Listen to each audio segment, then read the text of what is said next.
My name is Brian, and I'm 26 years old. I'm married to Alice, who's 24, and since we met, we've had quite an intense relationship that quickly led to marriage. We've been married for just over a year, and we've always told each other that we want to have children as soon as possible. I genuinely believed in that agreement and looked forward to becoming a father. I was cleaning our bedroom. I started by picking up clothes, sorting laundry, and dusting the dressers. I opened the nightstand drawer on my side to put a few things back and then moved to her side. I rarely rummage through her things, but this time I wanted to check if there were any forgotten papers or anything else that needed to be thrown out or sorted. When I opened the top drawer, I saw a small container, and when I picked it up, I immediately recognized what it was: birth control pills. We had agreed not to use any contraception and to actively try for a baby instead. Yet there was the container in front of me. I was confused and initially tried to convince myself that maybe they were old pills. But the container didn't look dusty, and it seemed as though it had been used recently. I decided not to jump to any conclusions. I picked up the container, examined it, and noticed that some pills were missing. It wasn't completely full. I felt a lump in my stomach because the thought that she might have been taking them in secret felt both unreasonable and yet apparent. We had agreed to try for a baby. I put the container back, closed the drawer, and tried to stay calm. My first reaction was to assume she might have kept them out of habit or hadn't dared to throw them away for some reason. Still, I couldn't shake the feeling that something was wrong. The next day, after I woke up and she had left for work, I went back to the bedroom. I opened the drawer, took out the container, and carefully counted the pills. I noted the number on my phone to keep track. I made sure to put the container back exactly as it was and then closed the drawer. I remember how unsettling it felt to spy on my own wife, but I needed to know the truth. The following day, when she had also left for work and I was home alone, I went to the same drawer again. I counted the pills and saw that one had disappeared since the day before. There was no doubt about it. She was secretly taking birth control pills. My heart was pounding, and I felt a strong sense of unease. I began to wonder what this could mean. Why would she take them while we were discussing having a baby? Did she actually not want kids? Could it be that she was simply scared and didn't dare tell me? Or, and this thought shook me even more, was she sleeping with someone else and needed the pills to avoid an unwanted pregnancy outside our marriage? I tried to convince myself there could be logical explanations that had nothing to do with infidelity, but I couldn't completely shake the suspicion. Every time I thought about how we had been talking about children recently, it felt like a lie. At the same time, I wasn't entirely sure she was consistently taking them, but the evidence pointed that way. I lacked the courage to confront her directly. I decided to test her feelings about having kids by asking subtle questions. During dinner a few days later, while we were talking about the future in general, I asked her, "Hey, do you really feel like you want to have kids now? Are you 100% sure?" She replied without hesitation that she was absolutely certain she wanted to. She said it with emphasis, almost too confidently, which made me even more suspicious. I just nodded and let her think everything was normal. Inside, my anxiety grew. I didn't understand why she continued to lie to me if the birth control pills meant she was actively avoiding pregnancy. After that conversation, I became increasingly stressed. I didn't know how to handle the situation. I concluded that I needed proof or at least more information before bringing it up with her. I didn't want her to be able to wiggle out of it or lie to my face with vague excuses. I tried to look at her phone, but it was locked. I quickly realized I didn't know her new code because she had recently changed it. I tried waiting until she fell asleep, but she kept her phone under her pillow or on her side of the bed, and I was afraid of waking her. At one point, I tried scanning her face with the phone while she slept, but I couldn't get the right angle, and she suddenly moved. My heart raced with fear of being caught. That method felt too risky. I realized I needed a different tactic. I wanted to access any potential digital evidence, especially emails or other accounts she might use. I knew she sometimes logged into our shared computer at home, so I installed a keylogger on the keyboard. It was nothing I ever thought I'd do to my own wife, but I felt desperate. If she chatted or emailed from our computer, I would see exactly what she wrote and what password she used. In the meantime, I tried to keep up appearances as if everything was normal. I felt dirty for spying like this, but I didn't know what else to do. Shortly after I installed the keylogger, she told me she had a work trip coming up. She works as a salesperson for an industrial company and occasionally travels to different cities to meet clients or attend conferences. The night before she left, she packed her bag, which gave me a chance to check it when she left the room. I didn't find anything directly incriminating, but I did notice she packed very nice lingerie, far from the usual comfortable underwear she wears when traveling. An icy feeling settled in my stomach as I realized she might want to look extra nice for someone else.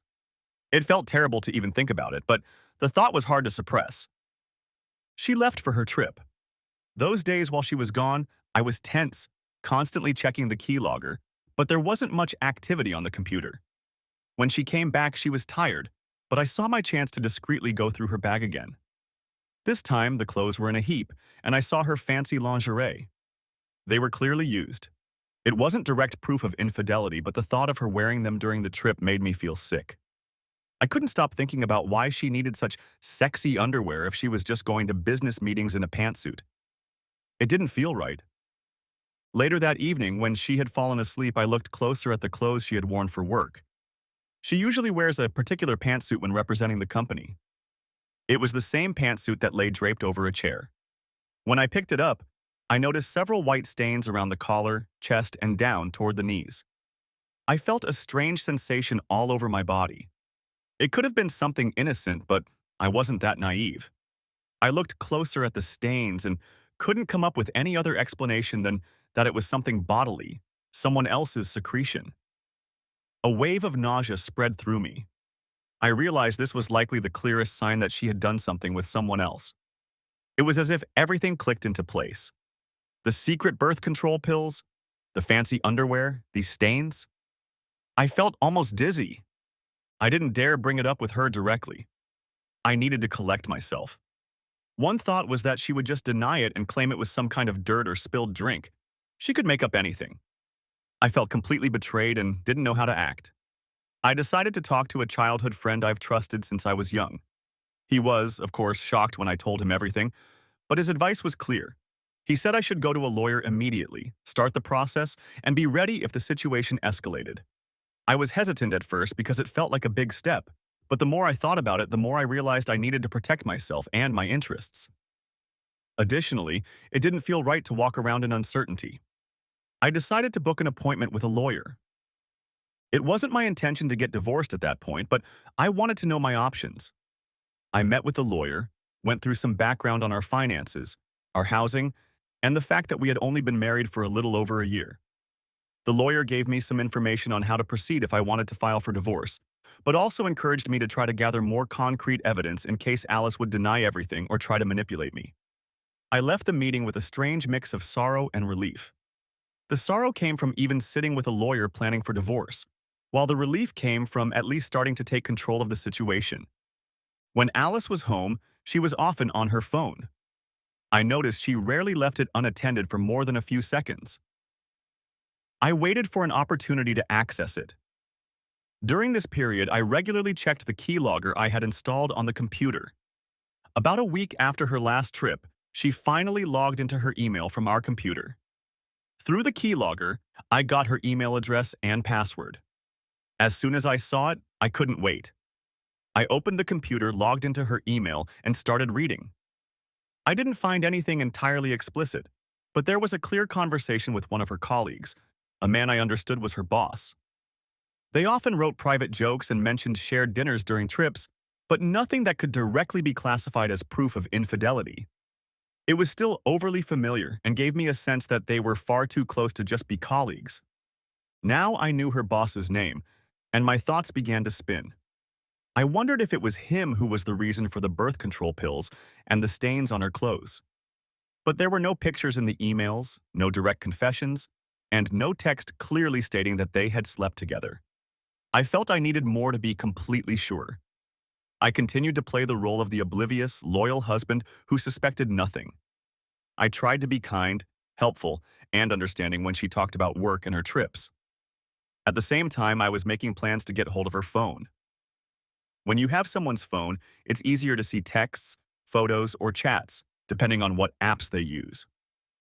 One evening, we were sitting on the couch. She received a message and glanced at her phone briefly.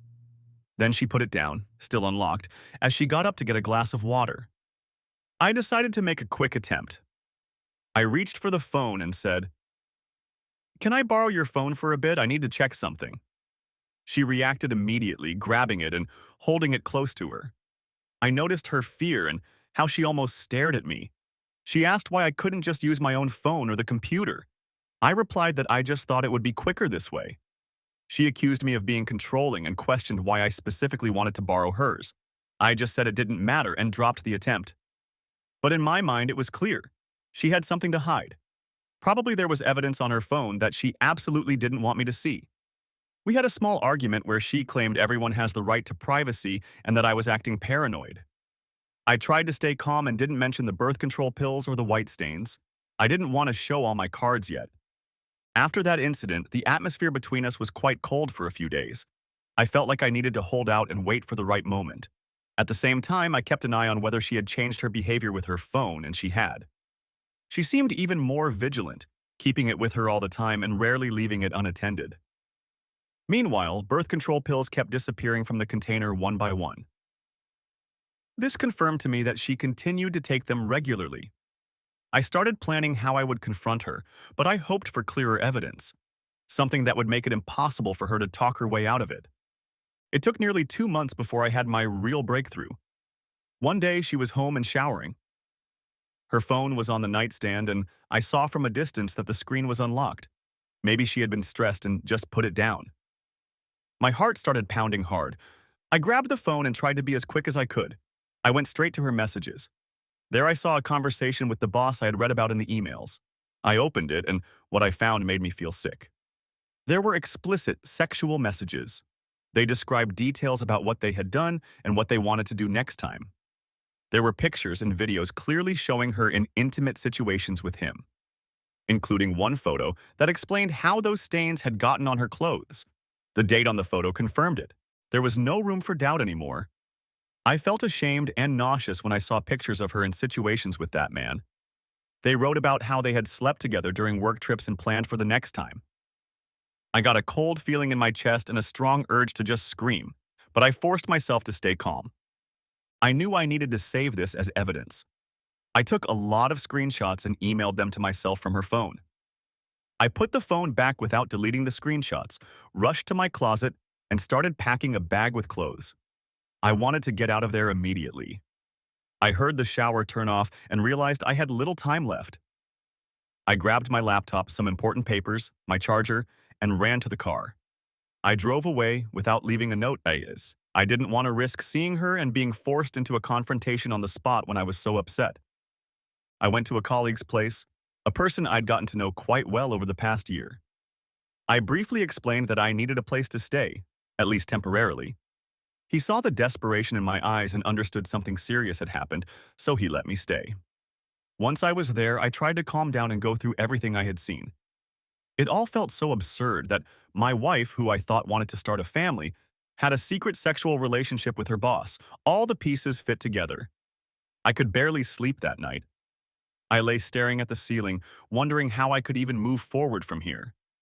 It didn't take long before she started calling me. At first, there were a couple of messages asking where I was, if I was okay, and why I had left home without explaining. I didn't respond. After another hour, a flood of messages came. She had obviously discovered that I had emailed the photos and videos to myself.